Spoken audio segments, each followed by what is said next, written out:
Encore un quart de finale, c'est le premier quart de finale dans la catégorie des U15 avec Naël Galtier qui est bien parti, le pilote local, le pilote de voisin. Oui, Naël Galtier pour l'instant domine à domicile. Derrière il y a Paul Simon, le pilote de Saint-Nom-la-Bretèche. Il est actuellement à la deuxième position. On va parler d'Ayo Delattre, David qui occupe quant à lui la troisième position alors qu'à la quatrième place, eh bien ce sera Noah Renner pour le club de Franconville. Est-ce qu'il va terminer quatrième Noah Renner? Parce que derrière il y a une pression, mais il se paraît Noah saigne. Ah, malheureusement ce ne sera pas possible.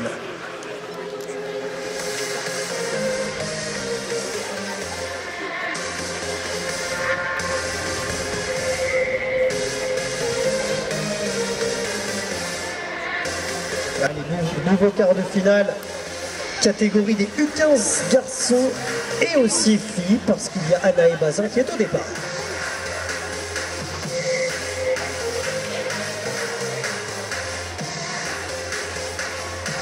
Elle est complètement à l'extérieur, Anaé Bazin, elle roule avec les garçons, forcément le défi s'annonce plus difficile. On va voir si elle peut se qualifier, la pilote des Clés-sous-Bois. Pour l'instant, c'est Félix Emmanuel Jumgando qui sort du premier virage déterminé et qui pour l'instant est en première position derrière. Archibald Courberan est bien placé, le pilote de Saint-Nom-la-Bretèche, il est à la deuxième place. Ce sont deux pilotes de Saint-Nom-la-Bretèche qui sont aux deux premières positions.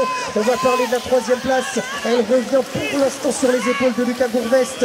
Et la quatrième place pour Paul Beck avec Nathan Valienne. Malheureusement ça aurait été trop difficile pour Anaé Bazin qui sera éliminé au stade des quarts de finale.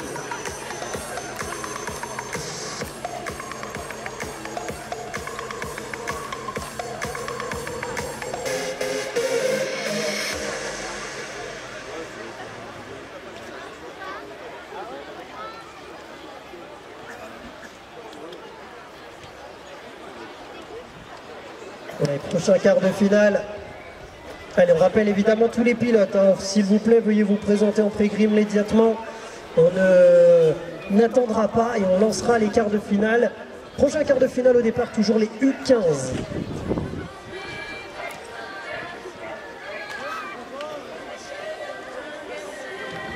Encore toujours la catégorie des U15, effectivement, avec à l'intérieur Enaël Batista, le pilote de Torcy, vêtu de blanc sur son vélo gris. Il ouvre un peu la porte, le Panini manque de justesse de perdre l'équilibre, mais pour l'instant il est en 4e place car c'est Joshua Ogier de Moussac, le pilote de Shell qui est à la 2e place. Théo Panini pour l'instant placé en 3e position. On va rentrer dans la dernière ligne droite d'ici quelques mètres. Il va y avoir une belle bataille pour la 4e place car il y a notamment Basile Coqueblin ainsi que le pilote de Massy Palaiseau, Jean Gangel.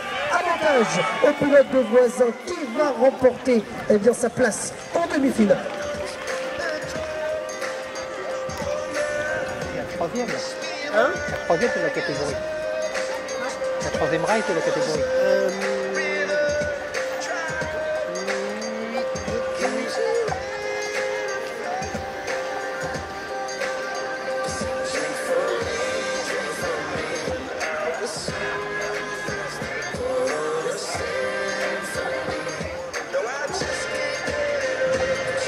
Le dernier quart de finale de la catégorie des U15 qui s'élance, Mathis Bilot à l'intérieur.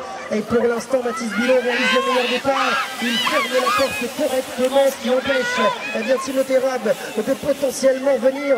Et ainsi, Mathis Bilot conserve la première position. Timothée Rab, tout de même bien placé, il occupe la 2e position. La mi-parcours a été effectué. Il y a Joshua Lepuy qui est là. Le pilote Denis, il est en 3e position. Et c'est Léo Duval, le pilote du Tréport, qui va également prendre son ticket pour les demi-finales, avec un changement de leader, finalement victoire de Timothée Rab dans ce quart de finale.